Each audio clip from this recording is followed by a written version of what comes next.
Hey YouTube, what's up? It's Nick. I'm bringing you another deck profile for the day. 2 in a day. I know, cranking videos out like a boss here.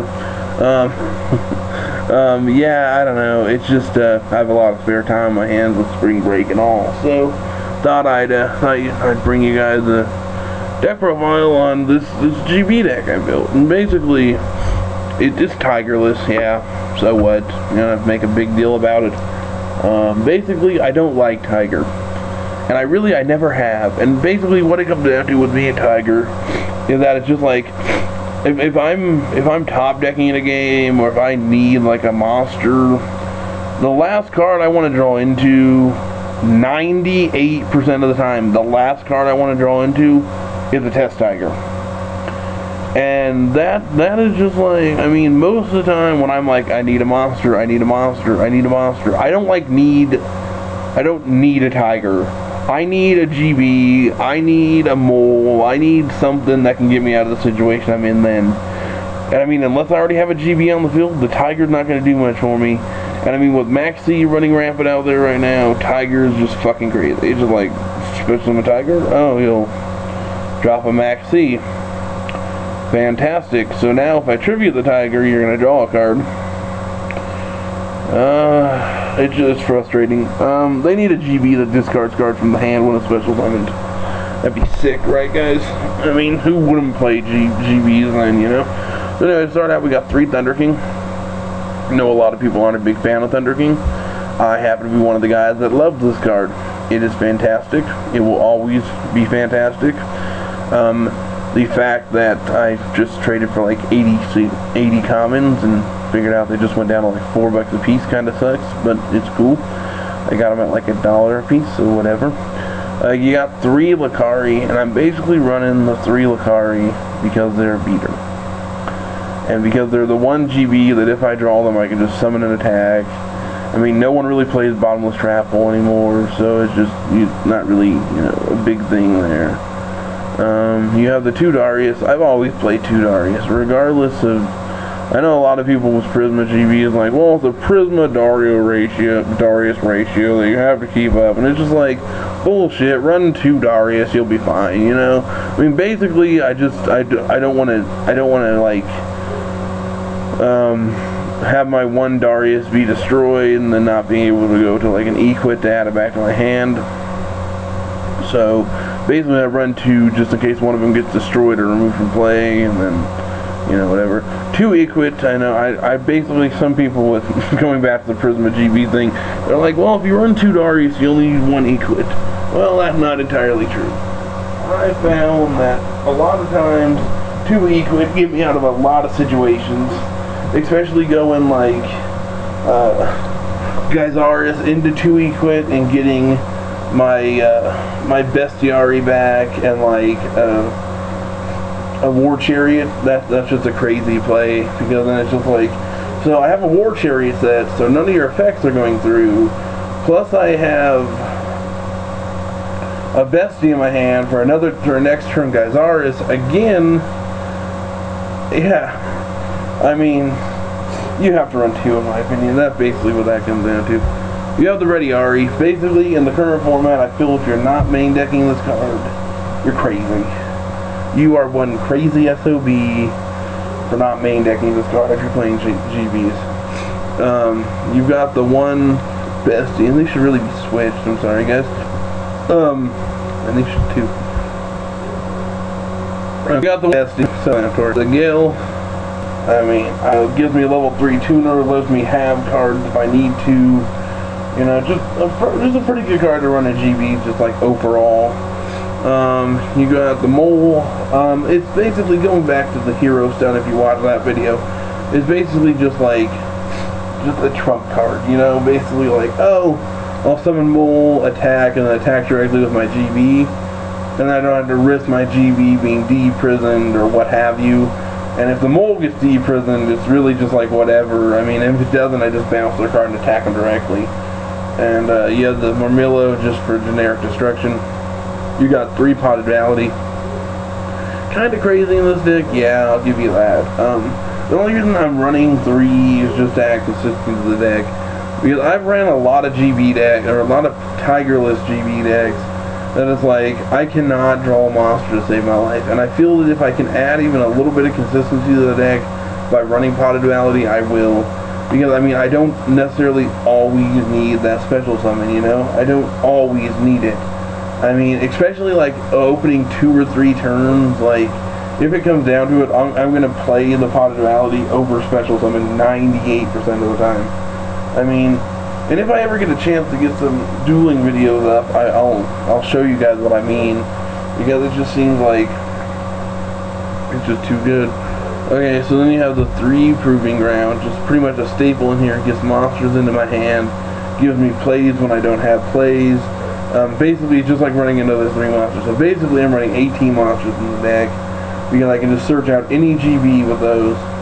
I really wish you guys could see my hand expressions. I should probably find a way to, like, give you a little, like, webcam in the corner so you can, I don't know, I use a lot of hand expression when I talk, and I think it adds a lot to it, so sorry if you're bored out of your mind watching this video right now. You have 2 lands that, I don't know, just seem like a good card to run. It's just like, oh, the monsters I use on can't be affected by spells or traps, plus it can be used to decrease their monster by 800 if you need to get over it. So that's pretty good too. Just pretty much a universal, like good card, you know. Basically, oh, you have D-Prison, I'll Forbidden Lance my card. You know, I mean, especially if you're just like attacking directly and you don't care about the damage, you just want the tag, you know. And then you have the Book of Moon, just a good generic offensive and defensive card. If you watched any of my other deck profile videos, you know what I think of this card. You have the Dark Hole, generic staple. Heavy Storm, generic staple. I know what you're thinking, Heavy Storm in a deck that runs traps the way this thing does. Really? It hasn't been that big of a deal. I mean, basically I just hold the Heavy Storm until I have a big push. Or basically I use the Heavy Storm when I'm not drawing any traps and my opponent decides to go set happy and set 5, you know, or 4 or whatever. But yeah, so that's why I run that. You have the Monster Reborn, I don't know, it's a good generic card. A lot of you are probably thinking, why not Mind Control? I mean, I run Mind Control in just about every other deck. And to be honest with you, I've thought about it. I have. I might up the deck to 41 and put in a Mind Control. Just because, actually, you know what? Let's do that right now.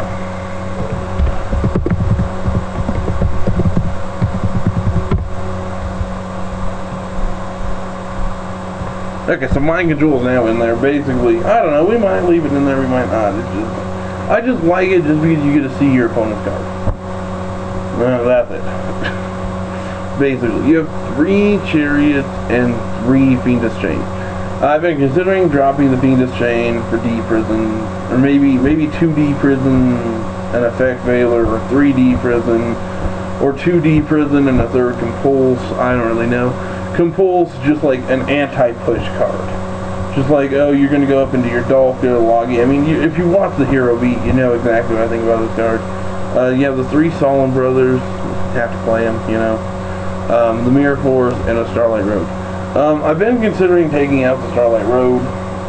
It doesn't really do much for me. If I was running more traps, I'd probably keep it in. But I'm not.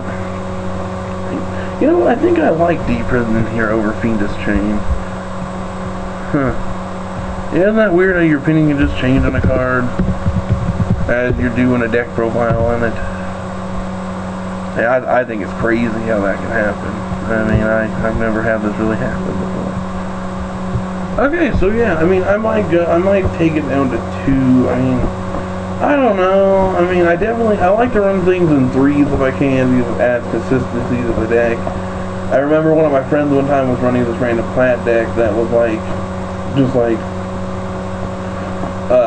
like a bunch of copies of 1 card, and like he would just draw so inconsistently. A bunch of 1 copies of cards, and he would just draw so inconsistently. I don't think I could do that to myself. But anyway, the extra deck you have a Scrap Dragon, and most of it's just generic stuff. Don't give it too much thought, because it's just like, basically the only thing I'm worried about in this deck, well, basically Scrap Dragon, you know, I mean, if I can, we have a level 1, I don't really know how I'm going to go up to it. It would involve Mind Control and a really low level monster and a Gale and a level 4. Basically, it's just in there so it can look pretty. I might replace it with something more functional now that I think about it that way. You got the Armor Master, Gale, while level 4, self-explanatory. You got the Black Rose, the Gale, while level 4, self-explanatory. You got the Bryonic, pretty good card. Basically, Gale Marmillo, Gale Rediari, Gale Mole can go up to it, and it's a really good card. You got a Librarian. Basically, it's just sitting there and look. I needed a filler for an action back. Basically, is why it's here. Now, I might actually, I don't know. I kind of just like the 2 Gyzars. I might go up to 3. I don't know. You have the Catastor, good generic synchro. You have the Heraclinos. I only run one of these guys. I mean, I never use it, and when I do, it's just like I don't really know why I would ever need more than one. 2 Gyzars, like I said, I might take it up to 3. I'm still thinking on that. You have the Utopia. You have the Roach. I just got to think about it. Like, I can play that Ninja guy in here too. Like, I mean, I built this deck a while ago. I wasn't really thinking about the Plate Armor Ninja, but now I am. It could be pretty sick in here. Just like, just Gyzaris out, like, I don't know, like, a Darius and an Equip, bring back, well, random level 4, maybe a Lucario with the Darius and bring back, I don't know, like, your bestie with the Equip or something, and just, like, attach, or detach one of the, overlay the Darius and whatever you brought out with it, go to the Blade Armor Ninja, you know, that's pretty good. I don't know, we'll think about it. Yeah, the Acid Golem, just good generic, well, good Exceed in general, XYZ. Yeah, basically the same story as him.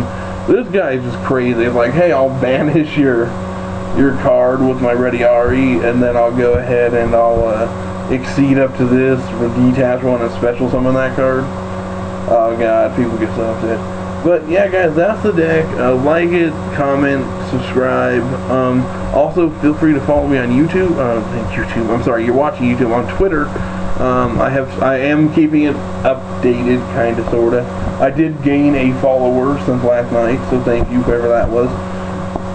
But I'm basically using this to keep you updated on what's going on in my life and like how I'm doing at tournaments and stuff like that. And I'm thinking I'm going to do away with the Facebook just because I never really use it. So Twitter just seems like an easier way to go about it. So yeah, just feel free to follow me on Twitter. And thank you guys very much for watching. Have a good day.